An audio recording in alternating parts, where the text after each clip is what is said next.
खास भी है या फिर नहीं। मैं उम्मीद कर रहा था कि मुझे कुछ न्यू और एक्सोटिक एनिमल इस जू में देखने को मिलेंगे, तो मैं फटाफट भागते भागते टिकट काउंटर की तरफ पहुंच जाता हूँ। टिकट काउंटर वाले भैया बोलने लगते हैं, हाँ जी सर बोलिए, कितने लोगों का टिकट चाहिए? मैं उन्हें बोलता हूँ फिलहाल तो मैं अकेला आया हूँ, तो एक इंसान का टिकट दे दो। ये लीजिए सर आपका एक टिकट। और सर बच्चों वगैरह को तो लेके आओ, बहुत बढ़िया जू है। अरे भाई अभी मेरी शादी नहीं हुई है, बच्चे कहाँ से लाऊं? इतना बोल के मैं जू के एंट्रेंस की तरफ चले जाता हूँ। महाराज बाग से कंपेयर किया जाए तो इसकी टिकट थोड़ी सी एक्सपेंसिव थी, पर मैं तो यही सोच में था कि भाई चलो कुछ नया देखने को मिलेगा आज। काफी चलने के बाद फाइनली मैं जू के अंदर एंटर हो जाता हूँ। अब क्योंकि जू नया नया खुला है और दोपहर का टाइम है तो काफी खाली खाली माहौल था, और मुझे ये भी नहीं मालूम था कि जानवर कहाँ देखने को मिलेंगे। तो पास से मैं जू की एक स्टाफ मेंबर खड़ी हुई थी, तो मैं उन्हें जाके बोलने लगता हूँ, मैम ये सारे जानवर कहाँ देखने मिलेंगे? जानवर तो उधर है, लेफ्ट साइड में जाइए प्लीज। मैं मैडम को थैंक यू बोलता हूँ और उसके बाद मैं लेफ्ट साइड के गेट की तरफ निकल पड़ता हूँ। और अब मुझे जू का मेन गेट दिख रहा था। अभी मैं गेट के अंदर जाने वाला था, इतने मुझे सामने खड़ी दिखाई देती एक छोटी सी मोबिलियो गाड़ी, और तभी मेरे दिमाग में ख्याल आया कि क्यों ना मैं इसी गाड़ी में बैठ के जू में घूमूं। मैंने सोचा इससे मुझे एक मिनी सफारी जैसा एक्सपीरियंस आ जाएगा, तो मैं फटाफट भागते हुए मोबिलियो गाड़ी की तरफ जाता हूँ, उसमें बैठता हूँ और उस गाड़ी को स्टार्ट करता हूँ, और फिर उस गाड़ी को रिवर्स लेके मैं फाइनली जू का सफर करने के लिए निकल पड़ता हूँ। थोड़ी देर तक गाड़ी चलाने के बाद मैं जू की पहले अट्रैक्शन की तरफ पहुंच जाता हूँ, जो कि था एक बच्चों के खेलने का पार्क। लेकिन हैरानी तो इस बात से हो रही थी, यहाँ पे कोई भी बच्चा नहीं था। घसरपट्टी बोलो या फिर सीसो, वो इतना बड़ा था कि मेरे चढ़ने से भी ऊपर नीचे नहीं हो रहा था। थोड़ा बहुत पार्क में इधर उधर घूमने के बाद मैंने सोचा कि चलो थोड़ा और आगे बढ़ते हैं। आगे बढ़ने के बाद मुझे पहला बाड़ा दिखाई दिया,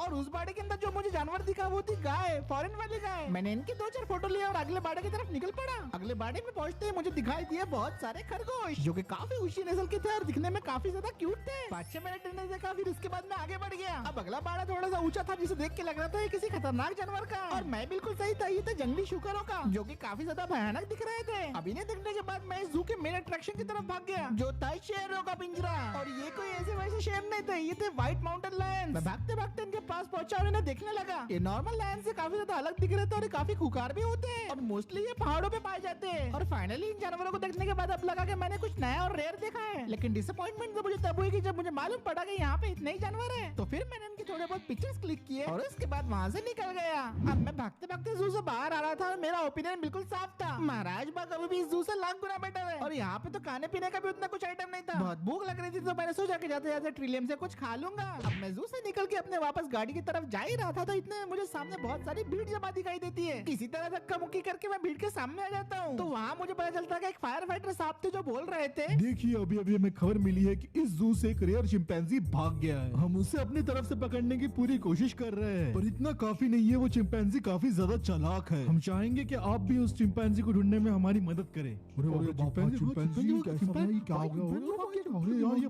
ऐसे कैसे भाग गया मियाँ? जब होता नहीं तो कायकू लाने का ऐसे बंदरों को जू में। अब सब लोग अलग अलग टाइप की बातें कर रहे थे, लेकिन मेरे दिमाग में कुछ चल रहा था। देखिए अभी हमारे पास वर्कफोर्स कम है, तो अगर आप में से कोई हमारी मदद करेगा तो हमें बहुत खुशी होगी, और जो उसे पकड़ के लाएगा उसे मिलेंगे 5 लाख। 5 लाख। इतना सुनते ही मेरे कान खड़े हो गए थे और मुझे समझ में आ गया था कि ये काम तो भाई मैं ही करने वाला हूँ। तो दोस्तों अगर आपको भी लाखों रुपए कमाने हैं तो आप इस्तेमाल कीजिए बीसी गेम्स। बीसी गेम में आपको नॉर्मल क्रिकेट मैच के साथ साथ प्रिडिक्शन करना होता है, कौन से बॉल पे चौका जाएगा, कौन से बॉल पे छक्का जाएगा, या फिर कौन से बॉल पे आउट होगा, इसी तरह के normal questions. BC games most trusted and safest platform है, क्योंकि यहाँ आपको टीवी से भी पहले मैच के लाइव स्कोर देखने को मिल जाएंगे। साथ ही साथ आपको यहाँ पे 1000 से भी ज्यादा गेम्स मिलते हैं, जिनको खेल के आप बहुत सारे पैसे कमा सकते हो, जैसे कि crash, coin flip and mine, और ऐसे कई सारे गेम है जिनको आप खेल के काफी सारे पैसे कमा सकते हो। और अगर आप मेरा प्रोमो कोड यूज करते हो तो आपको मिलेगा 300% तक का बोनस, क्योंकि अभी आईपीएल का सीजन है, तो अभी जीतने के चांसेस आपके काफी ज्यादा होंगे। और अभी बीसी गेम्स पे ऑफर भी चल रहा है, जहाँ पे आप रॉयल एनफील्ड, आईफोन जैसे एक्सपेंसिव गिफ्ट भी जीत सकते हो। तो यार देर किस बात की, जल्दी से जाके रजिस्टर करो, लिंक आपको कमेंट बॉक्स में पिन करके मिल जाएंगी। इनाम की बात सुनते ही मैं फटाक से भीड़ से निकल के आगे आ जाता हूँ और उन्हें बोलने लगता हूँ,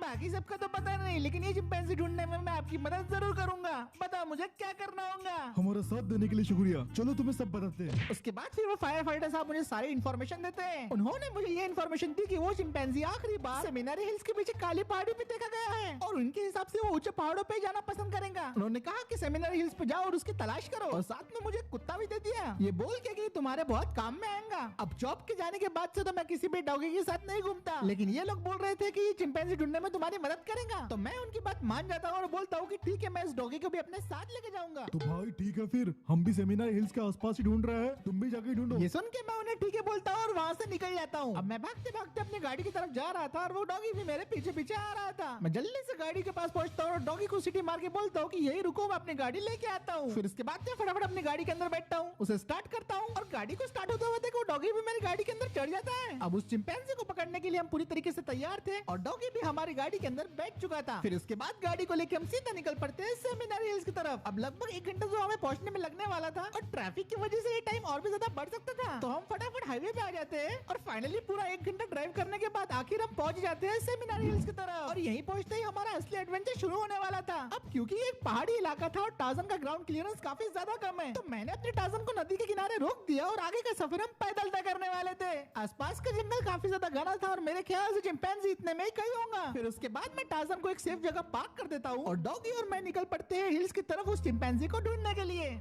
अभी ऐसा पहली बार था जब मैं पहाड़ चढ़ने जा रहा हूँ, पर वो भी चिंपैंजी को ढूंढने के लिए। और क्योंकि अभी एक पहाड़ी है तो यहाँ पे जंगली जानवर हो सकते हैं, तो सेफ्टी के लिए मैंने टेजर गन अपने हाथ में ही रखी थी। टेजर गन का फायदा ये है कि इससे मेरी और जानवर दोनों की जान बच सकती है। अब हम पहाड़ी की तरफ आगे बढ़ते जा रहे थे और जैसे जैसे हम आगे बढ़ रहे थे वैसे वैसे पहाड़ और भी ज्यादा ऊंचा होते जा रहा था। डॉगी भी बिल्कुल मेरा पूरा साथ दे रहा था और मुझे 1 मिनट के लिए भी अकेला नहीं छोड़ रहा था। मैं पूरी तरीके से चौकन्ना था और मैं चारों तरफ अपनी नजरें घुमाए जा रहा था। आधे घंटे तक हम पहाड़ पे ऐसे चढ़ते रहे और भाई बहुत ऊपर आ गए थे हम और बहुत ज्यादा धूप भी लग रही थी, पर चिंपैंजी का दूर दूर तक कोई नामो निशान नहीं था। अब पहाड़ की ऊंचाई भी काफी बढ़ती जा रही थी और मुझे ऊपर चढ़ने में डर लग रहा था। बड़ी मुश्किल से और मैं संभाल के एक कदम आगे बढ़ाया जा रहा था। कई बार तो ऐसा हुआ कि मेरा पैर फिसला और मैं गिरते गिरते नीचे बच गया। पहाड़ की ढलान अब खड़ी होती जा रही थी और मुझे चलना उस पर और भी ज्यादा मुश्किल होता जा रहा था, पर मुझे किसी भी हालत में चिंपैंजी को ढूंढना ही था। और फिर मैं फाइनली ढलान के एकदम ऊपर आ जाता हूँ और वहाँ पे जाके मुझे वो चीज दिखाई देती है जिसका मुझे इंतजार था। मेरे सामने मुझे दिखाई देता है वो चिंपैंजी बंदर, जो कि काफी ज्यादा रेयर है और वो जमीन पे बैठ के कुछ कर रहा था।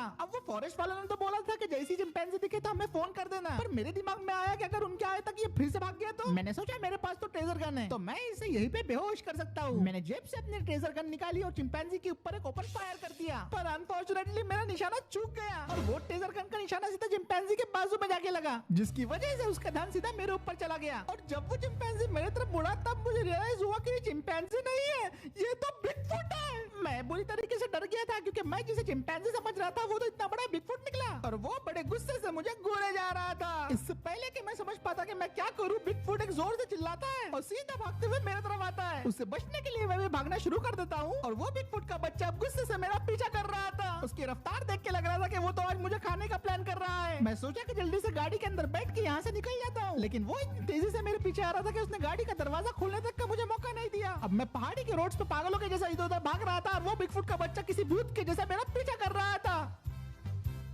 एक बात तो तय थी कि अगर मैं इसके हाथ में आ जाऊंगा तो ये तो मुझे जिंदा नहीं छोड़ने वाला। अब सामने थोड़ी दूर मुझे नदी दिखाई दे रही थी, तो मैंने सोचा कि इससे बचने के लिए मुझे नदी में कूद जाना चाहिए। मैं फटाफट भागते हुए नदी की तरफ जाता हूँ और सीधा नदी के अंदर छलांग लगा देता हूँ। अब मुझे लगा ये पानी के अंदर मेरा पीछा छोड़ देगा और मैं पानी के अंदर तैर के दूसरे किनारे तक पहुंच जाता हूँ। और पीछे देखने पता चलता है कि इसने मेरा पीछा अभी तक नहीं छोड़ा, ये अभी भी मेरा पीछा कर रहा था और मैं पूरी तरीके से घबरा गया था। मैं बहुत देर से भागे जा रहा था और मैं थक चुका था और मुझे अब ऐसा महसूस हो रहा था कि वो बिगफुट भागते भागते मेरे कुछ ज्यादा करीब आ गया है। और फिर उसके बाद वो बिगफुट मुझे एक जोर से पीछे से धक्का देता है जिसकी वजह से मैं गिर जाता हूँ। फिर उसके बाद वो मुझे 2-3 सूतना शुरू कर देता है। मैं उठ के जाने वाला था वहाँ से तो वो मेरा पैर पकड़ लेता है और वो फिर मुझे किसी खिलौने की तरह उठा उठा के पटकने लगता है, जिसमें मुझे बहुत ज्यादा चोटें आ जाती है। पटकने के बाद वो मुझे अपने कंधे पे उठाता है और हवा में गोल गोल उछाल देता है। और जब मैं हवा में ऐसे गोल गोल घूम रहा था तब वो बिगफुट का बच्चा पूरी ताकत से हवा में छलांग लगा देता है और वो सीधा मेरे ऊपर जाके गिरता है और मुझे अपने नीचे दबा देता है। मेरी पीठ पे बुरी तरीके से चोट आई थी और मेरा बुरा हाल हो गया था।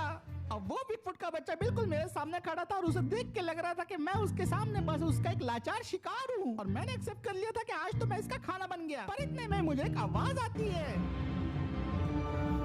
मेरे पास भागते हुए डॉगी आता है और बिगफुट पे अटैक करना शुरू कर देता है। डॉगी ने बिगफुट को 3-4 जगह काट लिया था, जिसकी वजह से बिगफुट जख्मी हो रहा था और फिर बिगफुट ने भी डॉगी को मारना शुरू कर दिया। ये देख के मैं बहुत ज्यादा इमोशनल हो जाता हूँ। वो डॉगी मेरे लिए उस खुकार बिगफुट से लड़ रहा था और मैंने भी सोच लिया था कि मुझे भी यहाँ पे अब ऐसे पड़े बिल्कुल नहीं रहना और मेरे अंदर भी अब हिम्मत आ गई थी। मैं अपनी जगह से उठता हूँ, अपनी टेजर गन को निकालता हूँ और सीधा भागते हुए बिगफुट की तरफ निशाना लगा देता हूँ। इस बार मेरा निशाना सही लगा और बिगफुट को अब इलेक्ट्रिक शॉक लगा, जिसकी वजह से वो वही के वही बेहोश हो गया। और फाइनली अब मैंने और इस डॉगी ने मिलके बिगफुट को हरा दिया। ये काम काफी ज्यादा इम्पॉसिबल था, लेकिन अगर ये डॉगी ना होता तो शायद आज मैं जिंदा नहीं होता। बिगफुट का बच्चा पूरी तरीके से बेहोश हो गया था, तो मैं फटाफट फॉरेस्ट वालों को कॉल लगा देता हूँ और उनको बोलता हूँ कि भाई मैंने आपका सो कॉल्ड चिंपैंजी को पकड़ लिया है। 10 मिनट के अंदर ही फॉरेस्ट वाले आ जाते हैं और वो मुझे 5 लाख रुपए का चेक देके वहाँ से जाने लगते हैं। उन्होंने कहा कि ये चिंपैंजी है जो बिगफुट जैसा दिखता है, लेकिन ये लोग मुझको शायद बेवकूफ समझ रहे थे। अब जाने से पहले मैंने फॉरेस्ट वालों को बोला कि क्या ये डॉगी आप मुझे दे सकते हो, मुझे ये बहुत ज्यादा पसंद आया। तो वो इस बात के लिए मान जाते हैं और मुझे थैंक यू बोल के अपनी गाड़ी में बैठते हैं और बिगफुट को लेके वहाँ से निकल जाते हैं। अब ये लोग तो चले गए थे, लेकिन मुझे आज बहुत बड़ा इनाम मिल गया था। मैं 5 लाख रुपए इनाम की बात नहीं कर रहा हूँ, मैं बात कर रहा हूँ इस डॉगी की जिसने मेरे लिए बिगफुट से लड़ाई की, और इसीलिए इस डॉगी का नाम मैं रखने वाला हूँ ब्रेव, क्योंकि ये बहुत ज्यादा बहादुर है। तो फिर इसी के साथ आज का वीडियो यही खत्म करते हैं दोस्तों। उम्मीद है आपको आज का वीडियो पसंद आया होगा।